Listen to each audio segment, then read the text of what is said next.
आज जो हम चैप्टर शुरू करने वाले हैं वो है कंटिन्यूटी। कंटिन्यूटी हिंदी में इसको सातत्यता कहा जाता है। हिंदी में सातत्यता। बात अगर हम जनरल इंग्लिश की करें, मैथमेटिक्स अभी थोड़ी देर के लिए छोड़ देते हैं, एक जनरल इंग्लिश की अगर बात करें तो कंटिन्यूटी वर्ड जो है, कंटिन्यूटी शब्द जो है, इसका मतलब क्या होता होगा? कंटिन्यूटी का मतलब कंटिन्यूअस, लगातार। कंटिन्यूटी का सिंपल सा मतलब है कंटिन्यूअस होना, लगातार होना।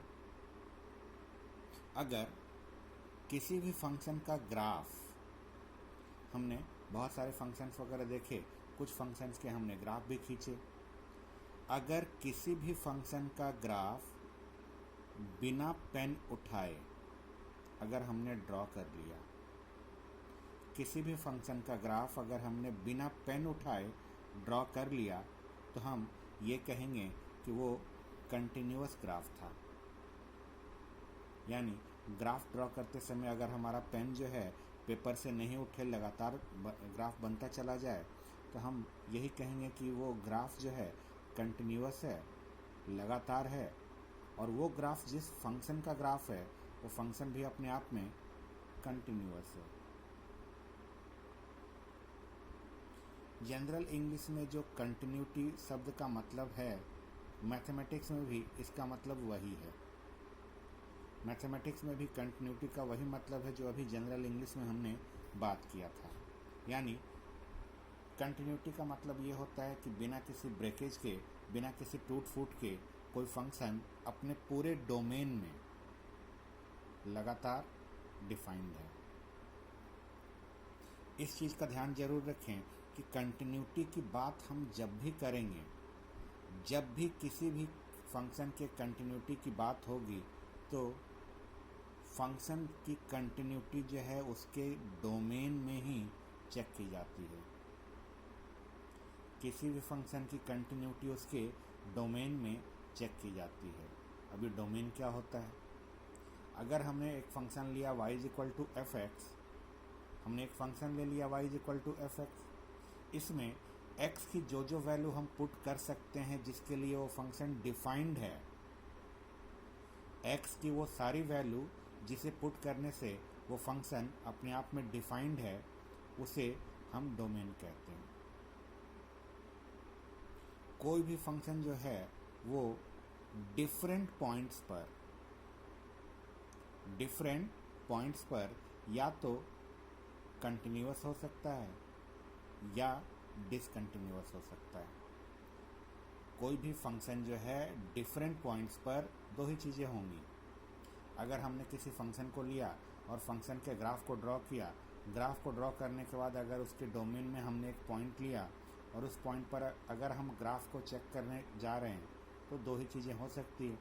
या तो उस पॉइंट पर वो फंक्शन कंटिन्यूअस होगा या उस पॉइंट पर वो फंक्शन डिसकंटिन्यूअस होगा।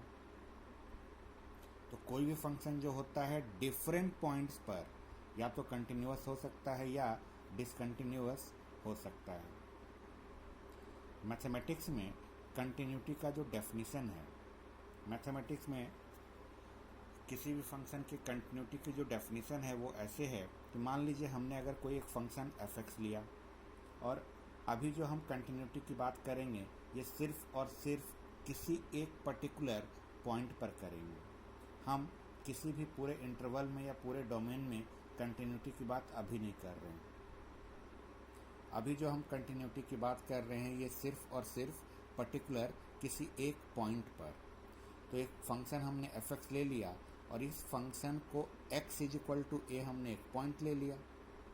हमने एक फंक्शन f(x) ले लिया और x = a हमने एक पॉइंट ले लिया।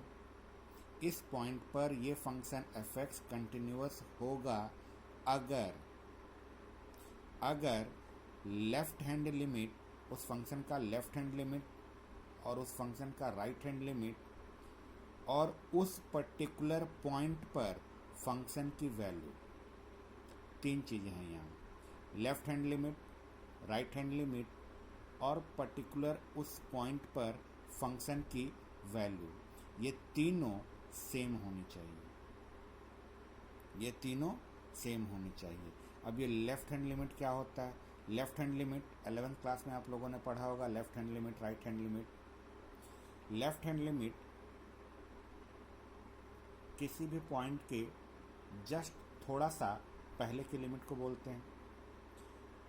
लेफ्ट हैंड लिमिट में हम लोग रिप्रेजेंट कैसे करते हैं लेफ्ट हैंड लिमिट को? तो लेफ्ट हैंड लिमिट को रिप्रेजेंट किया जाता है limit x tends to a minus से, और हमारा फंक्शन है। राइट हैंड लिमिट कैसे रिप्रेजेंट होता है? राइट हैंड लिमिट रिप्रेजेंट होता है limit x tends to a plus F x से, और value of the function at that point का मतलब कि हम जिस पॉइंट पर कंटिन्यूटी की बात कर रहे हैं, हमने यहाँ पर पॉइंट लिया था ना F X is equal to A, तो इस पॉइंट को हम अपने फंक्शन में x की जगह पुट करेंगे। इस पॉइंट को हम अपने फंक्शन में x की जगह पुट करेंगे तो हमको एफ ए की वैल्यू मिलेगी। कोई भी function F X is equal to A पर कंटिन्यूअस तभी कहलाएगा जब limit x tends to a minus F X is equal to limit x tends to a plus F X is equal to F A. यानी left hand limit, right hand limit और value of function at that point, ये तीनों आपस में जब equal हैं या आपस में जब इक्वल होंगे तभी हम कहेंगे कि वो फंक्शन कंटिन्यूअस है। अगर ये आपस में इक्वल नहीं हो तो हम कहेंगे कि फंक्शन डिसकंटिन्यूअस है। अच्छा, अगर कोई भी फंक्शन कंटिन्यूअस नहीं है तो क्या होगा? तब वो डिसकंटिन्यूअस होगा। किसी भी फंक्शन के पर्टिकुलर किसी भी पॉइंट पर अगर हम बात करें तो वो फंक्शन या तो उस पॉइंट पर कंटिन्यूअस होगा या उस पॉइंट पर डिसकंटिन्यूअस होगा। बात तो अभी हमने कंटिन्यूटी की कर ली कि किसी भी फंक्शन के पर्टिकुलर किसी पॉइंट पर वो फंक्शन कब कंटिन्यूअस होगा। अब बात जरा करते हैं डिसकंटिन्यूटी की। मान लीजिए फंक्शन हमारा डिसकंटिन्यूअस है, तो डिसकंटिन्यूटी जो है तीन तरह का होता है। पहला रिमूवेबल डिसकंटिन्यूटी कहलाता है। इसमें क्या होता है या किस प्रकार की डिसकंटिन्यूटी को हम रिमूवेबल डिसकंटिन्यूटी कहते हैं?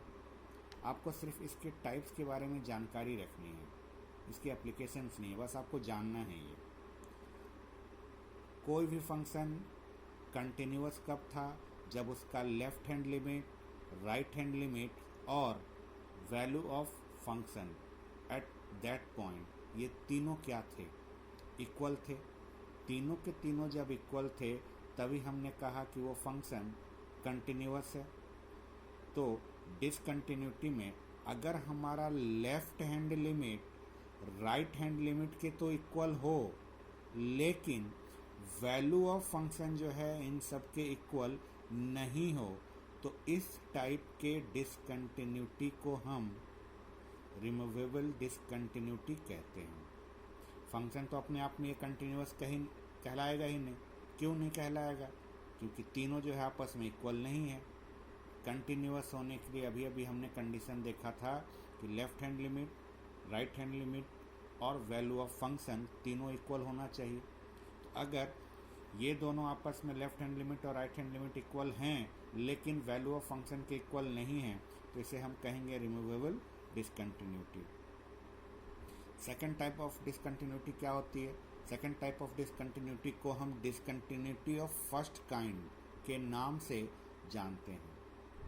इसमें क्या होता है? अगर किसी फंक्शन का लेफ्ट हैंड लिमिट उसके राइट हैंड लिमिट के इक्वल नहीं हो, यहाँ एफ एक्स छूट गया,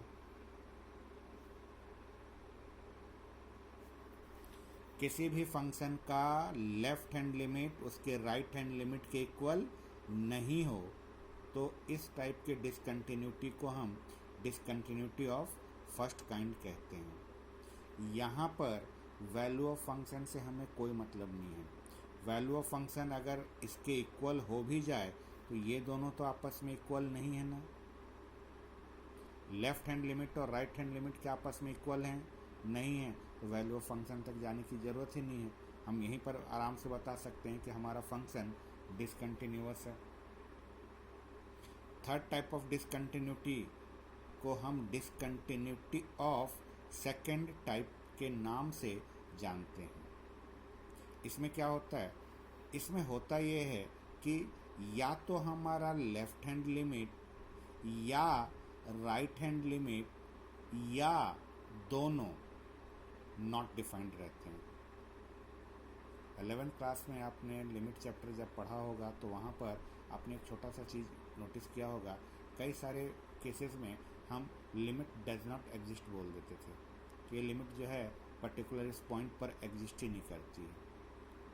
तो उस टाइप का अगर कोई भी केस हुआ जिसमें या तो लेफ्ट हैंड लिमिट एग्जिस्ट ना करे या राइट हैंड लिमिट एग्जिस्ट ना करे या दोनों के दोनों एग्जिस्ट ना करें, तो इस टाइप के डिसकंटिन्यूटी को हम डिसकंटिन्यूटी ऑफ सेकेंड टाइप कहते हैं।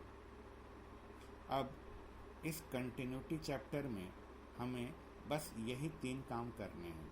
हमें लेफ्ट हैंड लिमिट निकालना है, हमें राइट हैंड लिमिट निकालना है और हमें वैल्यू ऑफ फंक्शन निकालना है।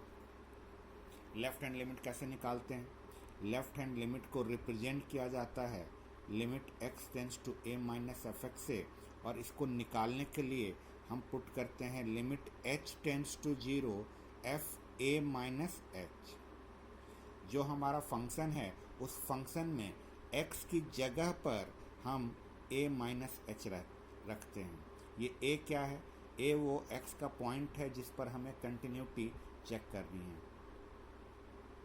मान लीजिए बोला गया at point x is equal to 2, x की वैल्यू अगर 2 है तो हम यहाँ पर 2 माइनस एच रखेंगे।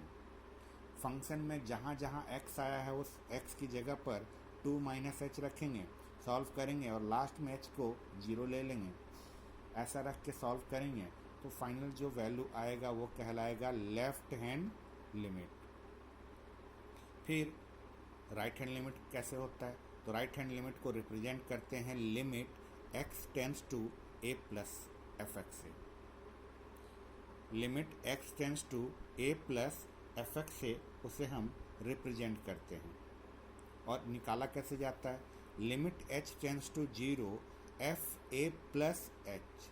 लेफ्ट हैंड में जहाँ पर a माइनस एच होता था उसी की जगह पर a प्लस एच। अगर हमें क्वेश्चन में बोला गया है x टेंस टू 2 तो यहाँ पर 2 प्लस एच। ये 2 प्लस एच फंक्शन में आने वाले x की जगह रखेंगे, सॉल्व करके लास्ट में h की वैल्यू 0 पुट करेंगे। जो भी वैल्यू आएगी वो हमारी राइट हैंड लिमिट कहलाएगी।